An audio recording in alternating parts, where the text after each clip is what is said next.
Ujar para hukama, barang siapa yang sempit dengannya dunia, sedikit rezekinya, lemah daya upayanya,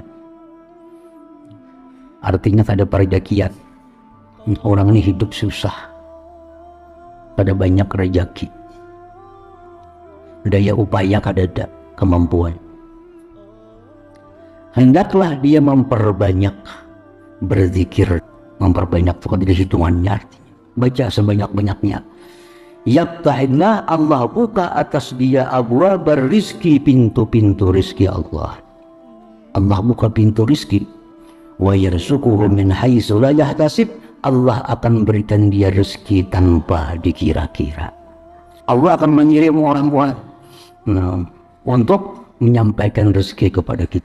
Salli wa sallim ya salam ala nabi khairil anam wal ali wal sahbihi. Bismillahirrahmanirrahim. Assalamualaikum warahmatullahi wabarakatuh. Alhamdulillahirabbil alamin. Allahumma sholli ala sayyidina Muhammad wa ala ali sayyidina Muhammad.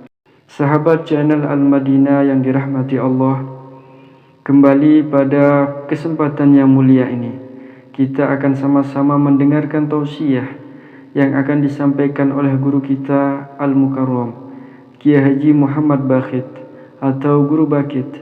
Semoga dengan wasilah tausiah ini Allah Subhanahu wa taala menambah ilmu kita. Mari kita simak videonya, tausiahnya hingga akhir. Para muhibbin rahimakumullah, al-thamina asyar min asma'illah al-husna ar-razzaq,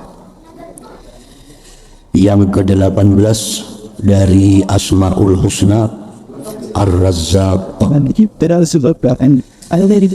Allah subhanahu wa ta'ala menyatakan di dalam kitab sucinya Al-Quranul Karim dalam surat Az-Zariyat, Inna Allah huwa ar-razzaq, sesungguhnya Allah adalah Ar-Razzaq. Ar-Razzaq huwa alladhi khalaqal arzaq wal murtazibah wa awsalaha ilaihim wa khalaqa lahum asbabat tamatu biha. Ar-Razzaq itu artinya dialah yang menciptakan rezeki dan menciptakan orang-orang yang menerima rezeki itu, dan dia yang menyampaikan rezeki itu kepada mereka, dan dia pula yang menciptakan bagi mereka sebab-sebab datangnya rezeki itu. Nah, para muhibbin rahimakumullah, jadi itu artinya Ar-Razzaq. Allah itu adalah Ar-Razzaq.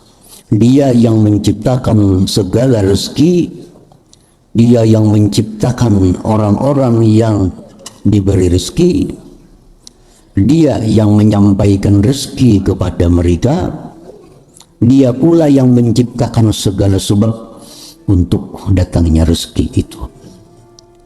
Secara ringkas biasa diartikan itu Ar-Razzaq dengan yang Maha Pemberi rezeki. Itu arti secara ringkas. Jadi Allah itu bukan hanya pemberi rezeki, tapi pencipta rezeki sekaligus. Pencipta, pemberi, dia yang menyampaikannya, dia yang membuatkan sebab-sebab sampainya rezeki itu kepada kita ini. Para muhibbin rahimakumullah, Allah berfirman dalam surat Ar-Rum ayat 40, Allahu alladzi khalaqakum summa razaqakum. Allah yang menciptakan kalian dan kemudian dia pula yang memberikan rezeki kepada kalian itu. Allah menciptakan kita dan Allah pula yang memberikan rezeki itu kepada kita. Ya, Allah zahir. Dan lagi firman Allah di dalam kitab suci Al-Quran surat Hud ayat 6, wa ma min dabbatin fil ard illa 'ala Allah rizquha wa ya'lamu mustaqarraha wa mustawda'aha. tidak ada daripada yang melata di muka bumi, termasuk manusia, melainkan dijamin Allah rezekinya. Jadi Allah itu mencipta kita dan Allah menjamin rezeki kita itu. Allah jamin rezeki kita. Dan Allah mengetahui tempat kita. Allah tahu di mana tempatnya orang-orang yang menerima rezeki itu. Walaupun kita tersembunyi, walaupun kita di dalam kamar yang terkunci, Allah tahu tempat kita itu. Sehingga tidak ada kesulitan sedikit pun dalam menyampaikan rezeki kepada kita itu. Para muhibbin rahimakumullah. Ruwiya anna Musa alaihi salam 'inda nuzulil wahyi ta'allaqa qalbuhu bi ahwali ahlihi. فأمر الله تعالى أن يضرب بعصاه على الصخرة فانشقت وخرجت صخرة ثانية ثم ضرب بعصاه عليها فانشقت وخرجت صخرة ثالثة ثم ضربها بعصاه فانشقت فخرجت منها دودة كالذرة وفي فمها شيء يجري مجرى الغذاء. ورفع الحجاب عند سمع موسى عليه السلام فسمع الدودة تقول سبحان من يراني ويسمع كلامي ويعرف مكاني ويذكرني ولا ينساني. Diriwayatkan bahwa Nabi Musa alaihi salam begitu beliau menerima wahyu Allah menjadi rasul. Begitu menjadi rasul, Nabi Musa ini diberi tugas oleh Allah untuk mengajak manusia ke jalan Allah, termasuk Fir'aun. Nah, di situ Nabi Musa ada kerisauan tentang anak istrinya, karena hilang waktu, hilang kesempatan untuk berusaha memberikan rezeki nafkah kepada anak istrinya, karena waktu dan tenaga habis diturahkan untuk dakwah mengajak manusia ke jalan Allah itu. Nah, di saat itu Nabi Musa diperintah Allah, wahai Musa, pukulkan tongkatmu itu kepada batu yang besar. Dipukul Nabi Musa batu yang besar itu dengan tongkat, batunya pecah. Ternyata di dalam batu itu masih ada lagi batu. Dipukul Nabi Musa lagi batu yang kedua, ternyata pecah, masih ada lagi batu yang ketiga. Dipukul lagi batu yang ketiga, di dalam batu yang ketiga itu ada ulat. Ada ulat. Di mulut ulat itu ada makanan. Di mulut ulat itu ada makanan. Nabi Musa diberi Allah mukjizat untuk mendengarkan apa bunyi suara daripada ulat itu. Nah, ulat itu bersuara dan Nabi Musa mengerti apa suara ulat itu. Ujar ulat itu, subhana may yarani wa yasma'u kalami. Maha suci Tuhan yang melihat aku, yang mendengar perkataanku dan tahu tempat tinggalku dan mengingat aku, tidak melupakan aku. Nah, ini suara ulat itu. Ulat ini letaknya dalam lapisan batu yang ketiga. Jadi ternyata ada makanan di mulutnya ulat itu. Nah, setelah kejadian ini Nabi Musa sadar, jangankan anak biniku yang di rumah, yang hidup di tengah-tengah kampung masyarakat, ini ulat yang dalam lapisan batu ada makanan di mulutnya, apalagi anak biniku yang di tengah kampung itu diam. Kadang mungkin Allah akan membiarkan mereka kelaparan karena aku sibuk dengan dakwahku ini.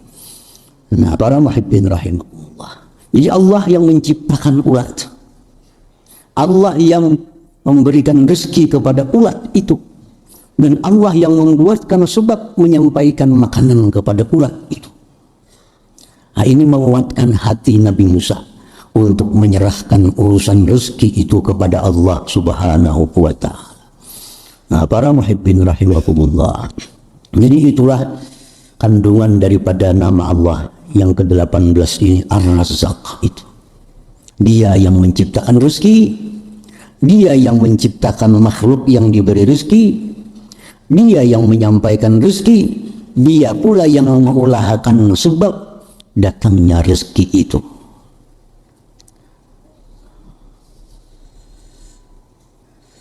Nah, kemudian apabila kita sudah beriman dengan nama Allah Ar-Razzaq, kita sudah percaya bahwa nama Allah itu Ar-Razzaq, karena itu Al-Quranul Karim, wajib kita percaya, wajib kita beriman bahwa Allah tadi yang menciptakan segala macam tadi. Nah, kalau sudah kita percaya, kalau kita beriman kepada nama Allah Ar-Razzaq, akan membuahkan dua kelakuan, akan melahirkan dua sikap bagi orang yang mengimani nama Allah Ar-Razzaq itu. Allah yantazir rizqa illa minallah wa la yatawakkala fihi illa 'ala Allah Ta'ala. Itu yang pertama. Kalau kita beriman kepada Ar-Razzaq, maka kita tidak akan menunggu rezeki melainkan hanya dari Allah. Kita tidak akan menanti rezeki kecuali hanya daripada Allah, karena Allah Ar-Razzaq. Dia yang menciptakan, dia yang menyampaikan, dia yang membuatkan sebab datangnya rezeki kepada kita. Jadi yang kita tunggu rezeki itu hanya dari Allah Subhanahu wa Ta'ala, daripada Ar-Razzaq itu. Allah yantazir rizqa illa minallah, bahwa dia tidak menunggu menantikan rezeki kecuali hanya daripada Allah, dan dia tidak berserah dalam urusan rezeki ini hanya atas Allah Subhanahu wa Ta'ala. Nah, para muhibbin rahimakumullah, itu buah iman yang pertama. Kalau sudah kita beriman bahwa Allah itu punya nama Ar-Razzaq, kita akan menunggu rezeki hanya datangnya dari Allah, dan kita tunggu lewat siapa Allah mengirimkan rezeki itu. Apakah lewat sebulan bin bulan, apakah lewat ini, apakah rezeki kita bisa lewat ini, Allah yang akan mengaturnya, karena dia yang menciptakan rezeki, dia yang menyampaikan rezeki, dia yang membuatkan sebab datangnya rezeki itu. Jadi percuma kita menunggu rezeki dari bulan bin bulan, percuma kita menunggu rezeki dari dagangan kita, percuma kita menunggu rezeki dari pertanian kita, karena yang memberi rezeki itu, yang mendatangkan rezeki itu adalah Ar-Razzaq, Allah yang Ar-Razzaq ini.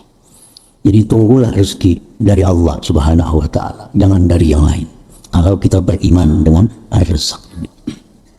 Para muhibbin rahimakumullah, manusia dalam hal tawakal, berserah kepada Allah dalam hal rezeki, ada terbagi tiga kelompok. Kelompok pertama, manusia yang belum sampai kepada derajat tawakal. Dia sudah tahu bahwa Allah mencipta rezeki, dia sudah tahu Allah yang menyampaikan rezeki karena nama Allah Ar-Razzaq, tapi belum sampai dia ke derajat tawakal kepada Ar-Razzaq itu. Nah, karena dia belum sampai kepada derajat tawakal itu, maka dia hanya berpegang kepada sebab, lupa kepada Allah Ar-Razzaq itu. Nah, ini kelompok manusia yang pertama. Dia hanya berpegang kepada usaha. Ujarnya, kalau kada berusaha, kada akan datang rezeki kepada kita. Kalau kita kada berusaha, kita kada akan mendapat duit. Kalau kita kada berumah, kita kada akan dapat benih. Kalau kita kada berkebun, kita kada akan dapat buah-buahan. Nah, dia hanya berpegang kepada sebab, lupa kepada Allah Subhanahu wa Ta'ala. Ini orang yang belum punya derajat tawakal kepada Allah Subhanahu wa Ta'ala. Ini ya orang yang menuhanakan sebab, menuhanakan usaha. Karena ini anggapannya kalau kada berusaha, kada kawa hidup. Di mana mencari duit, di mana datangnya makanan pun kada berusaha. Ada sadar bahwa Allah yang maha mencipta rezeki, maha menyampaikan, dan maha membuatkan sebabnya. Banyak orang berusaha dagang, Mati-matian dagang dipotongnya, seolah-olah dagang ini Tuhannya. Kalau kada berdagang, dia anggap kada bakal dapat duit. Ternyata duit itu datang di luar daripada dagang. Ternyata duit datang sekali lain di dagang. Ia menyangka bahwa kalau kada berdagang, kada beli duit. Ternyata ada hadiah. Ternyata ada apa yang mendatangkan duit baginya. Satu bukti bahwa Allah kuasa menyampaikan duit kepada kita dengan sebab selain dagang itu. Jadi dagang itu hanya satu sebab dari sekian ribu sebab Allah menyampaikan rezeki kepada kita. Jangan berpegang dengan dagangnya itu kalau kita sudah tawakal kepada Allah Subhanahu wa taala. Nah, para muhibbin rahimakumullah. Yang kedua, orang yang sudah sampai kepada derajat tawakal, berserah diri kepada Allah karena dia yakin, beriman Allah itu Ar-Razzaq. Dia hanya diam di rumah, dia hanya sibuk beribadah, dia hanya sibuk belajar ilmu, dia hanya sibuk mengajar ilmu. Sedikit pun ada pikiran-pikiran duniawi, apalagi berusaha dunia. Urusan rezeki 100% aku serahkan hanya kepada Allah. Tugasku hanya beribadah kepada Allah.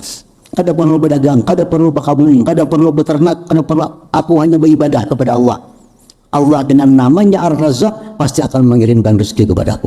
Nah, ini orang sampai kepada derajat tawakal yang nomor 2. Contohnya siapa?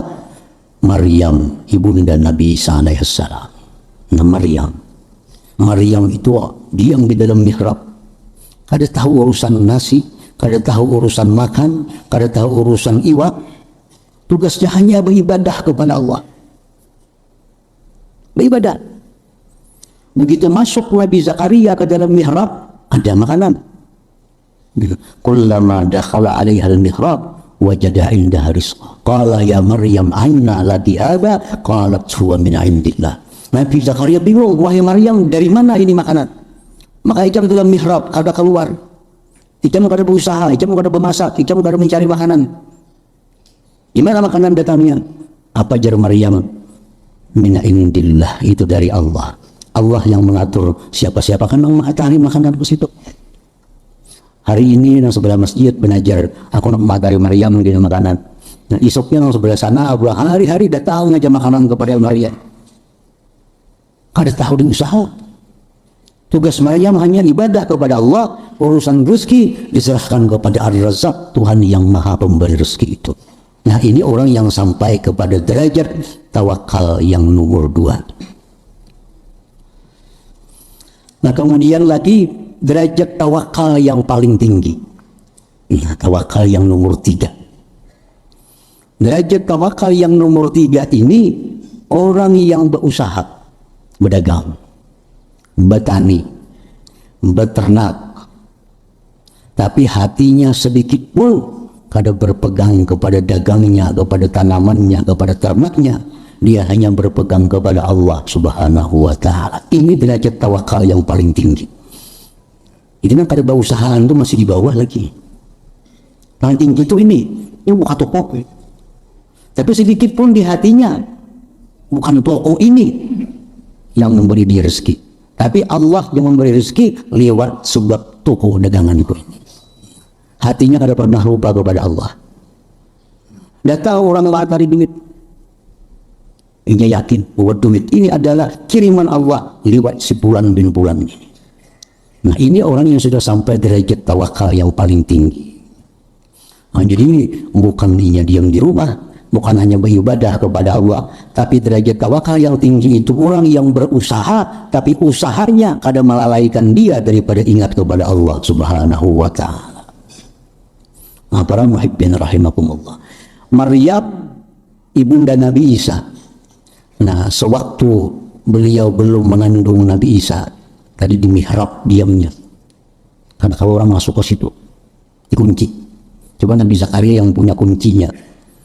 Setiap hari ada makanan. Nah, ini Maryam berada di maqam tawakal yang nomor 2. Setelah Maryam hamil Nabi Isa, ya, Maryam ini melahirkan Nabi Isa. Melahirkannya bukan di mihrab, tapi di satu tempat di kebun, pas di bawah batang pohon kurma. Nah, Maryam melahirkan Nabi Isa. Allah berfirman kepada Maryam, wahai Maryam, goyang pohon kurma itu, niscaya gugur buah daripada pohon kurma itu. Maryam disuruh menggoyang pohon kurma.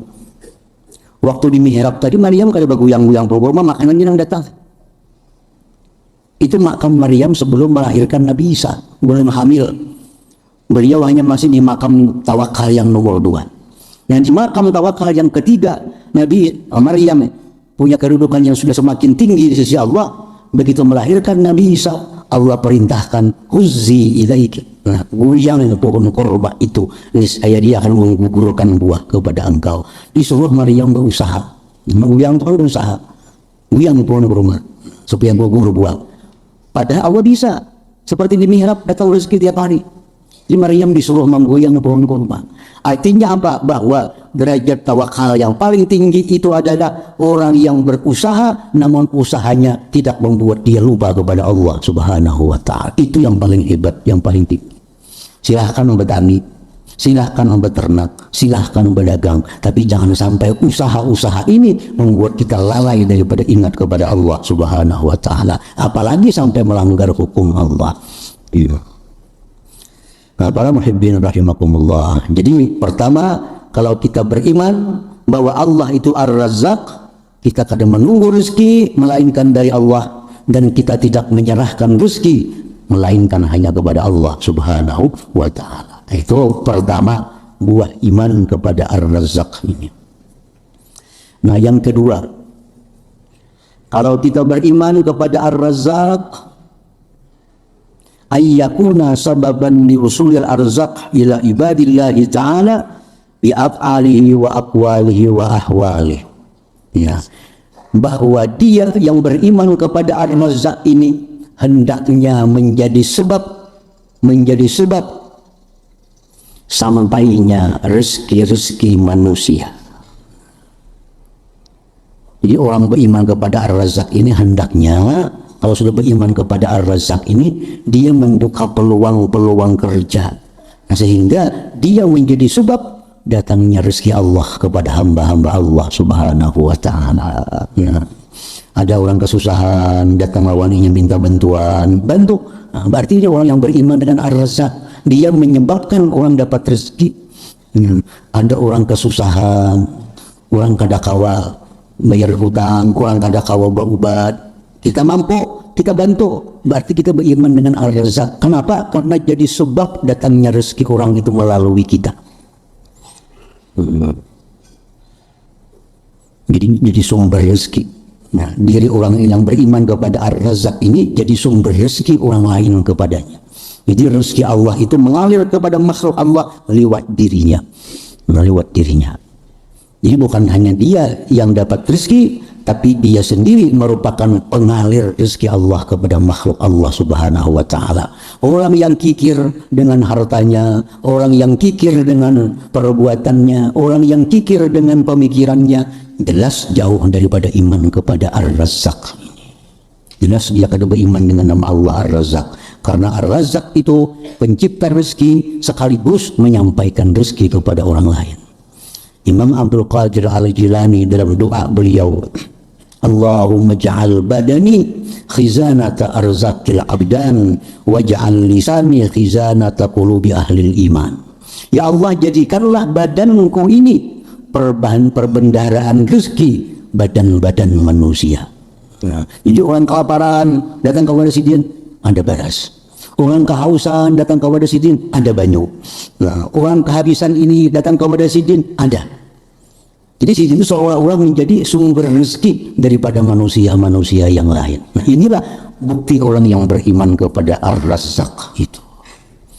Nah, para muhibbin rahimakumullah. Walhasil orang-orang yang membuka peluang-peluang rezeki kepada orang lain, itu contohnya orang yang beriman kepada nama Allah Ar-Razzaq ini. Nah, para hukama mengatakan man baqat bihid dunya wa qalla rizquhu wa da'ufat hilatuhu fa alaihi ayyuksira min zikri hadzal ismil mubarak fa inna Allah yabtahu alaihi abwabar rizqi wa yarzuquhu min haitsu la yahtasib. Ujar para hukama, barang siapa yang sempit dengannya dunia, sedikit rezekinya, lemah daya upayanya, artinya ada perjakian, orang ini hidup susah, ada banyak rezeki, daya upaya kada kemampuan, hendaklah dia memperbanyak berzikir dengan nama Allah Ar-Razzaq. Memperbanyak itu dari hitungannya, baca ya Razzaq, ya Razzaq, ya Razzaq, baca sebanyak-banyaknya. Yaftahillah, Allah buka atas dia abwabar rizki, pintu-pintu rizki Allah. Allah buka pintu rizki. Wa yarzuquhu min haitsu la yahtasib, Allah akan berikan dia rezeki tanpa dikira-kira. Jadi ini Ar-Razzaq ini oleh para hukama dikatakan amalan bagi orang-orang yang sedikit rezekinya, supaya rezekinya ditambah oleh Allah Subhanahu wa taala. Dia disuruh memperbanyak menyebut nama Allah, ya Razzaq, ya Razzaq. Kita buka toko misalnya, toko sudah buka, barang sudah disusun, simpun dah duduk membaca Ar-Razzaq, datang apa orang begitu parah, Allah akan mengirim orang-orang untuk menyampaikan rezeki kepada kita. Cuma tinggal merah toko ada apa-apa, lu ada beda. Toko sudah dibuka, barang disusun, duduk menghadang pembeli, baik membaca ya Razzaq, ya Razzaq, ya Razzaq. Nyata dapat pahala zikir. Jadi ada dunianya dapat, akhiratnya dapat. Jadi orang-orang yang pedagang kereta pipayu, berwarung kereta pipayu, duduk di warung baca ya Razzaq, ya Razzaq. Karena melihat TV baik membaca itu.